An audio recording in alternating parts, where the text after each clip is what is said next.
Malheureusement, nous sommes allés hier à l'hôtel Flamboyant, soi-disant que par le biais du directeur du centre qui nous a appelé, que certainement que le ministre va nous recevoir. Nous sommes restés jusqu'à minuit et finalement on nous dit qu'il s'est couché, que peut-être demain avant qu'il parte.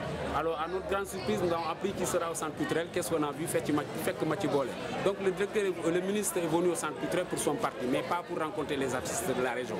Car moi je représente quand même toutes les facettes de l'art en Casamance. Nous avons la musique, le ballet, et les hip-hop et les techniciens autour de notre association qui s'appelle le Rassemblement des acteurs des métiers de la musique.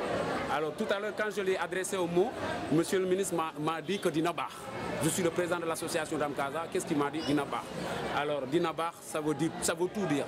Je suis très désolé, je suis franchement dépassé de cette situation. Car depuis 20 ans, la situation des artistes reste toujours comme ça, précaire. Tu vois. Nous avons des déceptions au niveau de l'État. Alors je ne comprends pas, puisque la Casamance est riche en patrimoine. Aujourd'hui, nous avons eu notre ministre à Ziguinchor, sans autant pouvoir lui adresser au mot.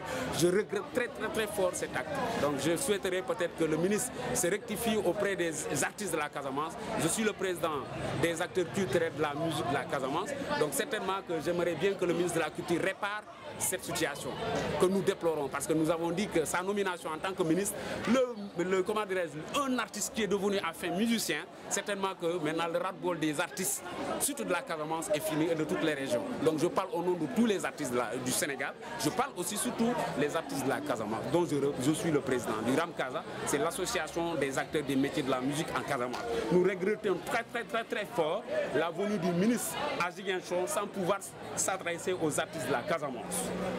Là, c'est juste les artistes du parti Fek Matibole. Alors ça, nous ne sommes pas là pour la politique. Nous sommes là. Que lui demandez-vous?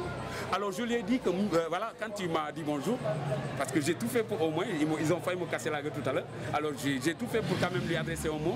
Je suis le président de l'association des acteurs des métiers de la musique. Qu'est-ce qu'il m'a dit? Dinaba. Voilà, et puis c'est au ministre que j'aime bien, parce que moi, il m'a servi d'exemple. Je suis allé plusieurs fois en Europe, je suis revenu faire comme lui, réussir chez moi. Moi, je pense que c'est ça. Je me suis sacrifié comme tous les artistes qui vont en Europe, mais je suis rentré chez moi au Bercail pour quand même réussir chez moi. Alors, Youssou N'Dour nous a servi d'exemple, mais aujourd'hui, nous sommes très déçus de son comportement. Donc, vous déplorez son acte? Tout à fait. Personnellement, au nom des artistes de la région. Nous ne sommes pas des politiciens, donc je ne peux pas être dans le fait que Matibole pour rencontrer le ministre. Alors, si je ne suis pas dans le fait que Matibole, je ne le rencontre pas. Alors, je suis très déçu. Voilà. Qu'est-ce qui a accentué notre colère? Moi, j'étais chez moi, le directeur du centre culturel m'a appelé. Nous étions presque 8. Nous avions avec nous une délégation de socioculture, Pabari, dont tout le monde connaît à Ziguinchor, Passadio, dont tout le monde connaît à Ziguinchor, plus des rappeurs et quelques artistes avec nous. Donc on était presque 8 artistes voulant rencontrer le ministre, parce que normalement, après la délégation du tourisme, c'était aussi rencontrer les artistes de la région. Mais malheureusement, il a rencontré ceux du tourisme, et quand nous devrions venir le rencontrer, il s'est barré sans nous dire là où ils sont partis. Alors le directeur a beau téléphoner, son cabinet, le chef au cabinet nous a dit que bon, certainement qu'ils vont arriver, mais ils vont nous appeler. Alors finalement, qu'est-ce qu'il a dit au directeur? Qui va l'appeler même avant 4 h du matin. Nous sommes restés jusqu'au matin, ils ne nous ont pas appelés. Et nous sommes restés à l'hôtel Flamboyant jusqu'à minuit, avec des vieux barils qui sont restés avec nous, tout ça. Donc c'est triste. Tu vois, aujourd'hui, si un ministre vient quand même de la culture, il doit quand même s'adresser aux artistes de la région. Nous souffrons beaucoup, quoi. Nous avons beaucoup de peine, nous avons beaucoup de choses à dire. Donc voilà, c'est ce que je regrette. Depuis 20 h jusqu'à minuit à l'hôtel Flamboyant, ça c'est vraiment inadmissible. Mais la prochaine fois, je crois que nous allons aller à la vitesse supérieure. Nous attendons une prochaine venue du ministre. S'il ne s'adresse pas à nous, nous irons à la vitesse supérieure. Ouais. Je vous remercie.